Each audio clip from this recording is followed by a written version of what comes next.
At the recent Asian Oncology Summit in Bali, Professor Gilberto Lopes presented final results of a Phase 2 study using nab-paclitaxel, bevacizumab, and gemcitabine for the treatment of HER2-negative metastatic breast cancer. Yi-Chin Ong from MedConnect Southeast Asia interviews him. Hi, Professor Lopes. Can you please share with us how this study came about? Sure. We designed this study about 5 years ago, and at that time the standard therapy for patients with metastatic breast cancer was usually using a taxane, most often paclitaxel, as a single agent. At that time, 3 strategies came about that seemed to improve on the results that we had with paclitaxel as a single agent. One of them was to add on gemcitabine and have a doublet therapy. The second was to add bevacizumab, so adding a targeted agent to a paclitaxel backbone. And the third strategy was actually using a different taxane, nab-paclitaxel, which is a nanoparticle albumin-bound form of the taxane. And all those 3 strategies seem to improve on the outcomes that we had with paclitaxel alone. As such, we postulated that could be a good regimen to move forward, and we had done a pilot study in which we showed that the triplet regimen was safe.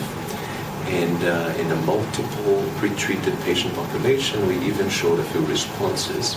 So we're quite enthusiastic about using that triplet regimen in the first-line setting, and that's how this trial came about. Can you please share with us the key findings of your study? Sure.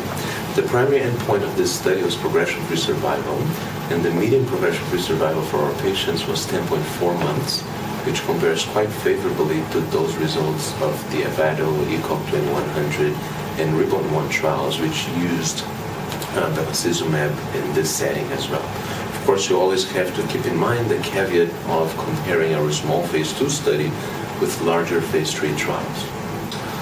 The second interesting endpoint was response rate. We actually saw a response rate of 75%, which is higher than any other study that has been published to date in this setting.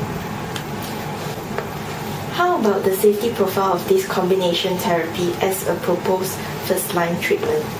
This is probably where the most interesting part of the study is. Even though we used the triplet regimen, it seemed to be quite well tolerated by patients.